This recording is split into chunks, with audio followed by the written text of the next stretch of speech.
아이고, 어서 오세요. 자, 폭포에서 사진 한번 찍으시고 갈비 드시러 들어오세요. 포천 외곽 국도를 따라 펼쳐진 작은 이동갈비집.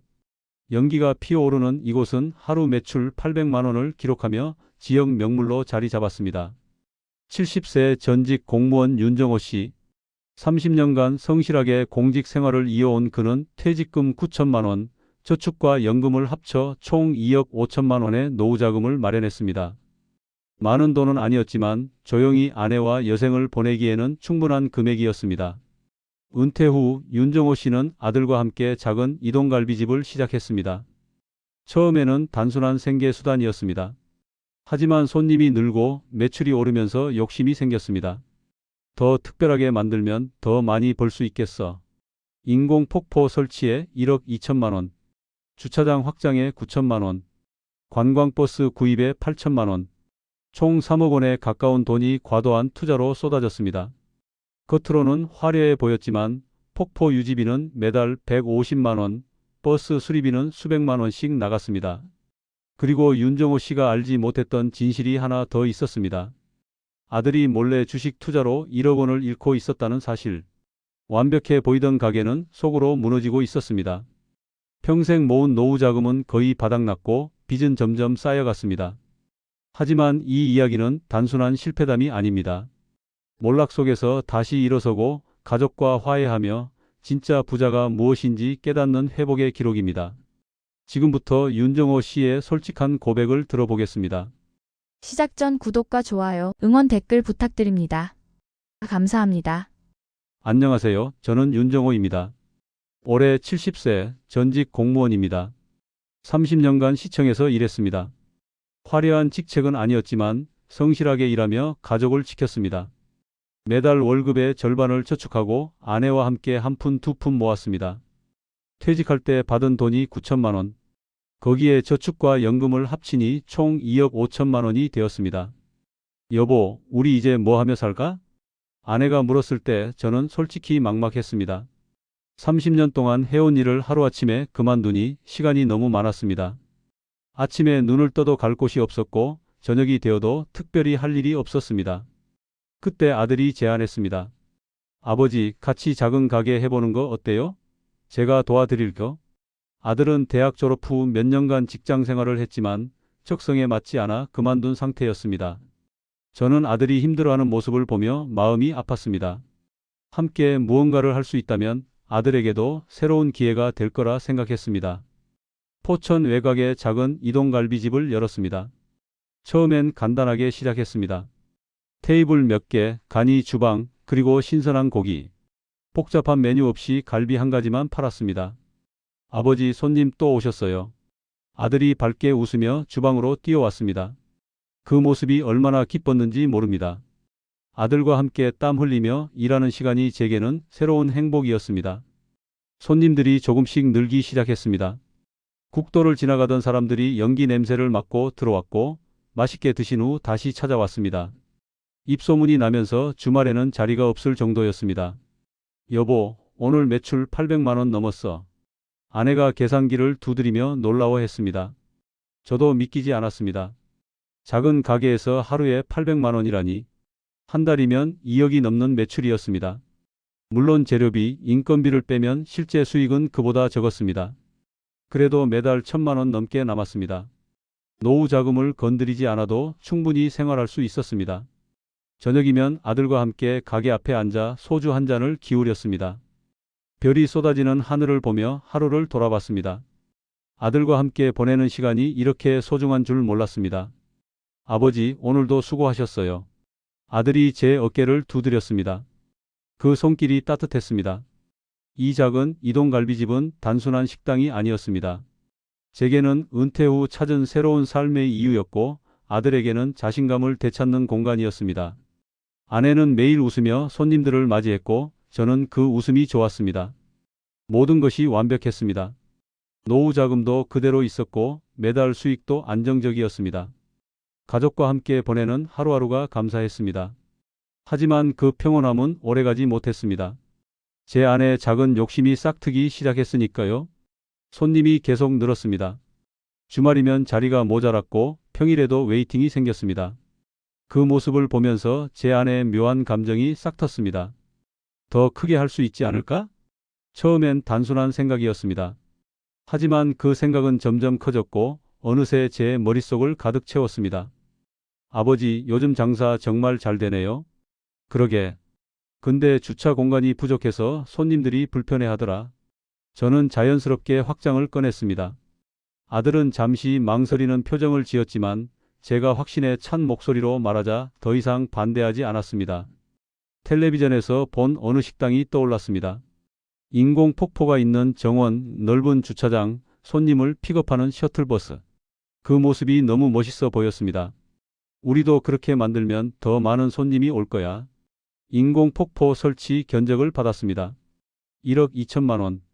적지 않은 돈이었지만 제 머릿속엔 이미 화려한 폭포가 그려져 있었습니다. 주차장 확장에 9천만 원. 관광버스 중고 차량이 8천만 원. 여보, 이건 너무 큰 투자 아니야? 아내가 조심스럽게 물었습니다. 그 목소리엔 걱정이 묻어 있었습니다. 괜찮아. 지금 장사 잘 되잖아. 곧 다 회수할 수 있어. 저는 아내의 걱정을 대수롭지 않게 넘겼습니다. 사실 제 아내도 불안함이 있었습니다. 하지만 그 불안함을 인정하고 싶지 않았습니다. 성공한 가게를 만들고 싶다는 욕망이 더 컸으니까요. 노후 자금 2억 5천만 원 중 2억을 투자하기로 했습니다. 은행에서 추가로 1억을 대출받았습니다. 총 3억 원. 제 평생 모은 돈과 빚을 합친 금액이었습니다. 공사가 시작되었습니다. 인부들이 땅을 파고 시멘트를 부었습니다. 폭포가 세워지고 주차장이 넓어졌습니다. 반짝이는 관광버스가 가게 앞에 섰습니다. 아버지, 정말 멋있네요. 아들이 감탄하며 폭포를 바라봤습니다. 저도 뿌듯했습니다. 제가 만든 이 공간이 자랑스러웠습니다. 하지만 그 뿌듯함은 오래가지 못했습니다. 공사가 끝나고 청구서가 날아왔을 때 저는 숨이 막혔습니다. 예상보다 500만 원이 더 나왔습니다. 설계 변경, 추가 자재비, 인건비 증가. 이유는 여러 가지였습니다. 이 정도는 괜찮아. 손님이 더 오면 되니까. 저는 스스로를 다독였습니다. 하지만 밤이 되면 잠이 오지 않았습니다. 천장을 보며 계산기를 두드렸습니다. 대출이자, 폭포 유지비, 버스 보험료. 숫자들이 머릿속에서 맴돌았습니다. 아들과의 대화도 조금씩 어색해졌습니다. 투자 결정을 할 때 충분히 상의하지 않았다는 생각이 들었습니다. 아들은 제 결정에 따랐지만 그 눈빛엔 불안함이 어려 있었습니다. 괜찮을까요, 아버지? 당연하지. 걱정 마. 저는 확신에 찬 척했지만 제 목소리는 떨리고 있었습니다. 균열은 아주 작게 시작되었습니다. 그 작은 틈이 나중에 얼마나 커질지 그땐 몰랐습니다. 폭포가 가동되기 시작했습니다. 물줄기가 쏟아지는 모습은 정말 아름다웠습니다. 손님들도 사진을 찍으며 좋아했습니다. 그런데 한 달 뒤 전기세 고지서를 받았을 때 저는 얼어붙었습니다. 이게 맞아? 폭포 가동비만 한 달에 150만 원. 물순환 시스템, 조명, 펌프. 모든 게 전기를 먹어치웠습니다. 겨울엔 동파 방지를 위해 더 많은 비용이 들 거라는 말도 들었습니다. 버스는 더 큰 문제였습니다. 중고로 산 차량이라 자주 고장이 났습니다. 엔진에서 이상한 소리가 나더니 어느 날 아예 시동이 걸리지 않았습니다. 수리비가 280만 원입니다. 정비소 주인이 태연하게 말했습니다. 저는 할 말을 잃었습니다. 버스를 산 지 2달밖에 안 됐는데 벌써 수리비가 이렇게 나오다니. 아버지, 버스 없어도 손님은 오실 거예요. 아들이 조심스럽게 말했습니다. 맞는 말이었습니다. 하지만 저는 인정하고 싶지 않았습니다. 이미 8천만 원을 들인 버스를 포기한다는 건 제 결정이 틀렸다는 걸 인정하는 것 같았으니까요. 아니야, 고치면 돼. 저는 수리비를 냈습니다. 그리고 또 고장이 났습니다. 이번엔 변속기였습니다. 또 200만 원이 나갔습니다. 주차장도 문제였습니다.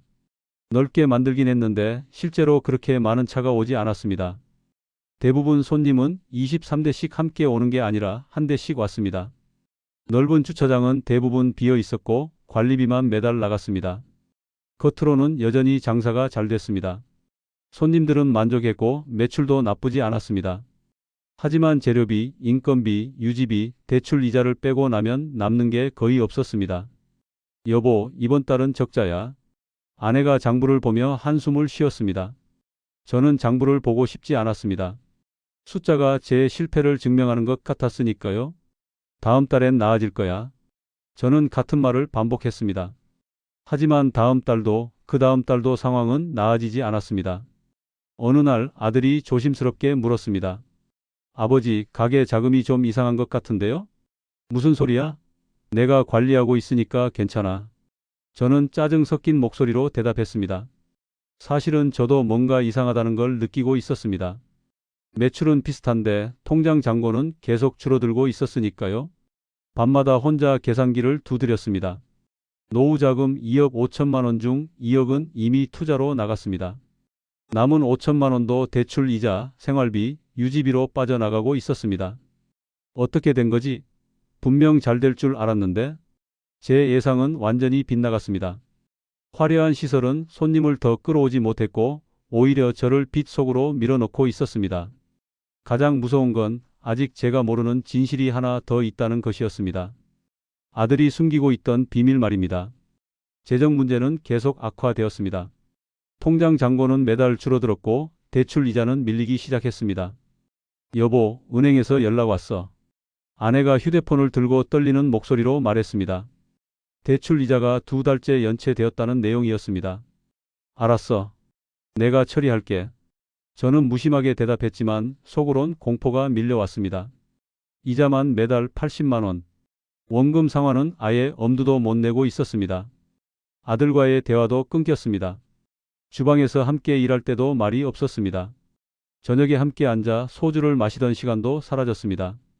아들은 일찍 자기 방으로 들어갔고 저는 혼자 가게 앞에 앉아 담배만 피웠습니다. 아들, 요즘 왜 그래? 그냥요. 짧은 대답뿐이었습니다. 아들의 눈빛을 마주칠 수가 없었습니다. 그 눈빛엔 실망과 불안이 섞여 있었으니까요. 친구들과도 만나지 않았습니다. 퇴직 후 자주 만나던 동료들이 연락했지만 저는 핑계를 대며 거절했습니다. 정호야, 오랜만에 한잔하자. 미안해. 가게 일이 바빠서. 사실은 부끄러웠습니다. 성공한 가게를 자랑하던 제 모습이 거짓말처럼 느껴졌으니까요. 친구들 앞에서 실패한 모습을 보이고 싶지 않았습니다. 혼자 있는 시간이 많아졌습니다. 가게 문을 닫고 나면 저는 빈홀에 혼자 앉아 있었습니다. 폭포 소리만 공허하게 울렸습니다. 그 소리가 제게는 조롱처럼 들렸습니다. 내가 뭘 잘못한 걸까? 매일 밤 스스로에게 물었습니다. 욕심 때문이었을까? 계획이 부족했던 걸까? 아니면 제가 원래 장사에 재능이 없던 걸까? 답은 나오지 않았습니다. 그저 자책만 깊어졌습니다. 아내도 지쳐갔습니다. 예전처럼 밝게 웃지 않았고 손님들을 대할 때도 억지 미소를 지었습니다. 저는 아내에게 미안했지만 어떻게 위로해야 할지 몰랐습니다. 여보, 우리 이거 계속해야 돼? 조금만 더 버티면 나아질 거야. 저는 같은 말만 반복했습니다. 하지만 제 목소리엔 확신이 없었습니다. 노후 자금은 거의 바닥났습니다. 5천만 원이 남아있다고 생각했는데 계산해보니 2천만 원도 안 남았습니다. 어디로 새나간 건지 정확히 알 수 없었습니다. 통장 내역을 들여다봤습니다. 폭포 유지비, 버스 수리비, 대출 이자, 재료비, 인건비. 돈은 물처럼 빠져나갔습니다. 그리고 이해할 수 없는 출금 내역들이 있었습니다. 이건 뭐지? 증권사로 빠져나간 큰 금액들. 저는 주식을 하지 않았습니다. 그렇다면 이 돈은 누가 쓴 걸까? 의심이 들었지만 확인할 용기가 나지 않았습니다. 진실을 알게 되면 모든 게 무너질 것 같았으니까요. 고립감이 깊어졌습니다. 가족과도 친구와도 세상과도 단절된 기분이었습니다. 빚은 늘어나고 노후 자금은 사라지고 희망은 보이지 않았습니다. 가게는 여전히 외형상 번창했습니다. 손님들은 와서 웃으며 고기를 구워 먹었습니다. 하지만 그 웃음소리가 제겐 공허했습니다. 나는 지금 무너지고 있다. 그 사실을 직시해야 할 순간이 다가오고 있었습니다. 더 이상 버틸 수 없었습니다. 통장 잔고는 마이너스로 떨어졌고 은행에서 매일 독촉 전화가 왔습니다. 아버지. 아들이 제 앞에 섰습니다. 그 표정은 심각했습니다. 우리 진지하게 이야기 좀 해요. 저는 고개를 들 수 없었습니다. 이미 알고 있었으니까요. 이 대화가 무엇에 관한 것인지. 가게 자금이 이상해요. 제가 계산해 봤는데 매출이랑 지출이 안 맞아요. 아버지, 혹시 제가 모르는 지출이 있어요? 저는 침묵했습니다. 그러자 아들이 한숨을 쉬며 말했습니다. 사실 제가 할 말이 있어요. 아들의 목소리가 떨렸습니다. 그 순간 저는 알았습니다. 제가 의심했던 그 출금 내역의 주인이 누구인지. 저 주식 투자를 했어요. 뭐? 몰래 했어요. 가게 자금 일부를 빼서. 아들은 고개를 숙였습니다. 떨리는 목소리로 진실을 털어놓았습니다. 처음엔 조금만 벌어서 다시 넣으려고 했어요. 가게가 힘들어 보여서 제가 도와야 한다고 생각했어요. 근데 계속 잃었어요. 더 벌어서 메우려고 더 넣었는데 결국 얼마나? 1억 원이요. 저는 숨이 멎는 줄 알았습니다. 1억 원. 제가 평생 모은 노후 자금의 절반에 가까운 금액. 너 어떻게 그럴 수가 있어? 제 목소리는 떨렸습니다. 분노인지 슬픔인지 절망인지 알 수 없었습니다. 죄송해요, 아버지. 정말 죄송해요. 아들이 무릎을 꿇었습니다. 눈물이 흘러내렸습니다. 그 모습을 보는 제 가슴도 찢어졌습니다. 너만 탓할 수 없지. 저는 쓰게 웃었습니다. 나도 욕심을 부렸으니까. 3억을 투자한 것도 대출을 받은 것도 다 내 선택이었어. 너와 충분히 상의하지 않은 것도 내 잘못이야. 아버지, 우리 둘 다 잘못했어. 나는 독단적으로 결정했고 너는 숨기고 혼자 해결하려 했지. 긴 침묵이 흘렀습니다. 폭포 소리만 공허하게 울렸습니다. 지금 우리한테 남은 게 뭐야? 저는 조용히 물었습니다. 아들이 계산기를 꺼냈습니다. 노후 자금은 거의 없어요. 빚이 1억 5천만 원 정도 되고요. 가게는 팔아도 시설 투자한 돈을 회수하기 어려울 것 같아요. 숫자가 현실이 되었습니다. 저는 평생 모은 2억 5천만 원을 거의 다 잃었고 빚만 남았습니다. 어떻게 하죠, 아버지? 아들이 물었습니다. 그 눈빛엔 두려움과 후회가 가득했습니다. 일단 솔직해지자. 서로에게, 그리고 현실에 대해서. 저는 처음으로 상황을 직시했습니다. 회피하거나 희망적으로 생각하는 대신 있는 그대로를 봤습니다. 이 가게는 유지할 수 없어. 우리한테 너무 큰 짐이야. 그럼 정리하자. 그리고 다시 시작하는 거야. 작고 단순하게. 아들이 고개를 끄덕였습니다. 눈물이 흘렀지만 그 눈빛엔 처음으로 결연함이 보였습니다. 같이 할 수 있을까요? 당연하지. 우린 가족이잖아. 저는 아들의 어깨를 감싸 안았습니다. 모든 걸 잃었지만 가족은 아직 남아 있었습니다. 그것만으로도 다시 시작할 수 있었습니다. 이 순간이 전환점이었습니다. 몰락의 끝이자 회복의 시작이었습니다. 이동갈비집을 정리하는 건 고통스러운 과정이었습니다. 폭포를 멈추고 버스를 팔고 주방 기구들을 정리했습니다. 여보, 정말 괜찮겠어? 아내가 걱정스러운 눈빛으로 물었습니다. 괜찮아. 이게 맞는 선택이야. 저는 확신에 찬 목소리로 대답했습니다. 이번엔 진짜 확신이었습니다.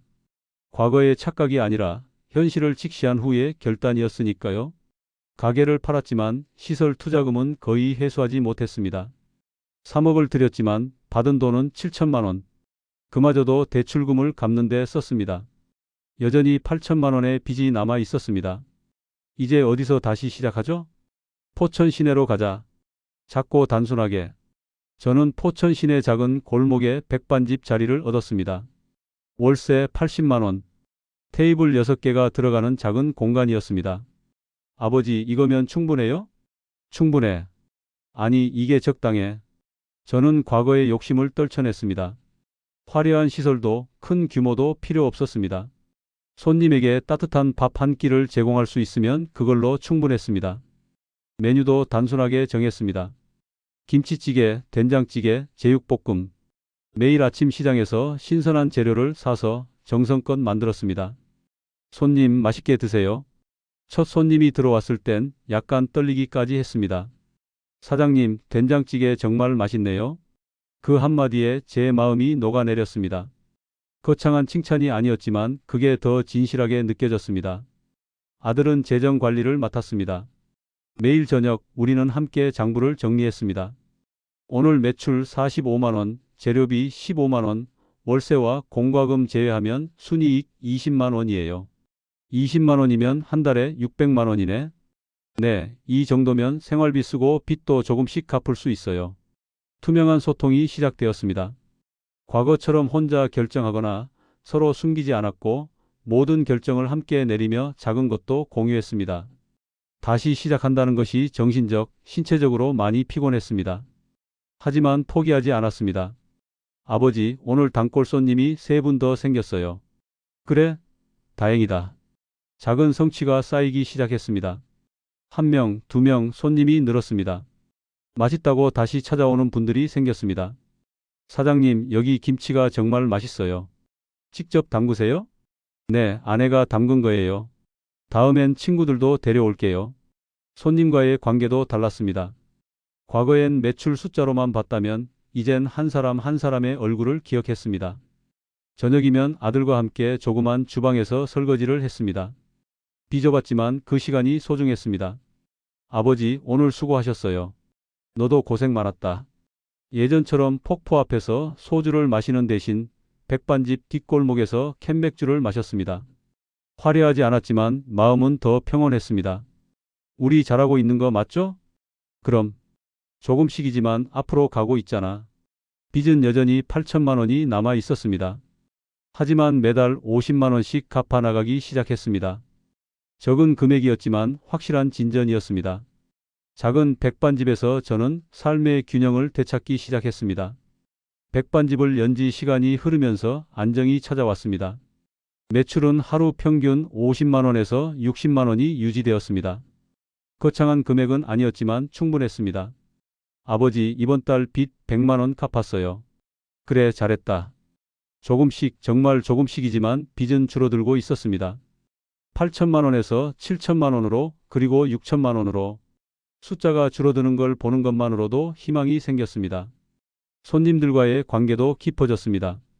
매일 아침 출근 전에 들르는 직장인, 점심마다 오시는 동네 어르신들. 얼굴을 보면 무슨 메뉴를 드실지 알 수 있었습니다. 사장님, 오늘도 된장찌개요. 알아요. 이미 준비했어요. 그런 대화가 일상이 되었습니다. 돈을 벌기 위한 거래가 아니라 신뢰로 이어진 관계였습니다. 아들도 변했습니다. 주식 투자에 실패 후 스스로를 돌아보는 시간을 가졌습니다. 아들은 재정 관리를 철저히 했어요. 매일 장부를 정리하고 불필요한 지출을 줄였습니다. 작은 돈도 함부로 쓰지 않았습니다. 이번 주 재료비가 5만 원 줄었어요. 시장에서 더 싸게 구입했거든요. 잘했네. 우리 아들 하며 어깨를 두드려 주었습니다. 작은 전략이 모여서 큰 힘이 되었습니다. 한 푼 한 푼이 소중했습니다. 아내와의 관계도 회복되었습니다. 과거엔 제가 독단적으로 결정했다면 이젠 모든 걸 함께 상의했습니다. 여보, 메뉴에 불고기 추가하는 거 어때? 좋지. 근데 재료비는 얼마나 들까? 한번 계산해 볼게. 작은 결정도 함께 내리니 서로를 더 이해하게 되었습니다. 감사하는 마음도 생겼습니다. 아침에 눈을 뜨면 건강하게 하루를 시작할 수 있다는 것에 감사했습니다. 손님이 와서 맛있게 드시는 모습에 감사했습니다. 빚이 조금씩 줄어드는 것에 감사했습니다. 오늘도 감사합니다. 매일 밤 잠들기 전 저는 조용히 손을 모았습니다. 종교적인 의미는 아니었습니다. 그저 하루를 돌아보며 작은 것들에 감사하는 시간이었습니다. 손님 한 분이 말씀하셨습니다. 사장님, 여기 밥 먹으면 마음이 편해져요. 집에서 먹는 것처럼. 그 말이 제게는 최고의 칭찬이었습니다. 거창한 메뉴나 화려한 인테리어가 아니라 따뜻함과 정성으로 손님을 맞이한 결과였으니까요. 가족 간 신뢰도 단단해졌습니다. 과거의 실패가 오히려 우리를 더 가깝게 만들었습니다. 서로의 약점을 알고 서로의 실수를 용서하고 함께 앞으로 나아갔습니다. 우리 잘하고 있는 거죠? 아들이 가끔 물었습니다.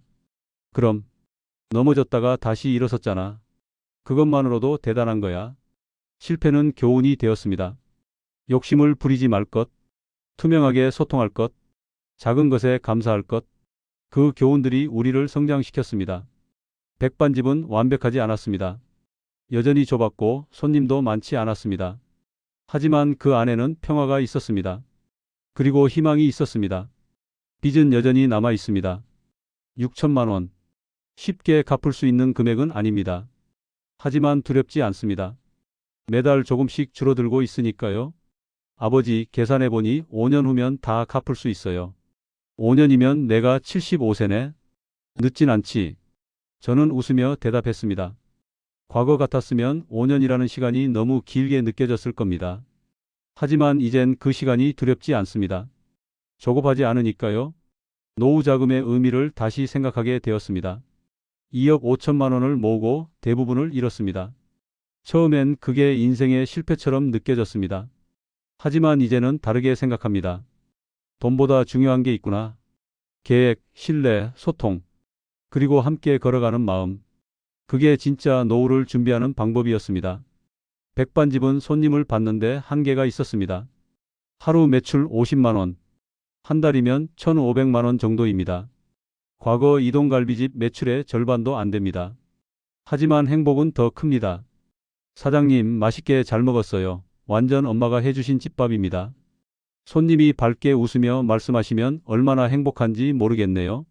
소소한 행복이 이런 게 아닌가 싶습니다. 아들과의 관계도 완전히 달라졌습니다.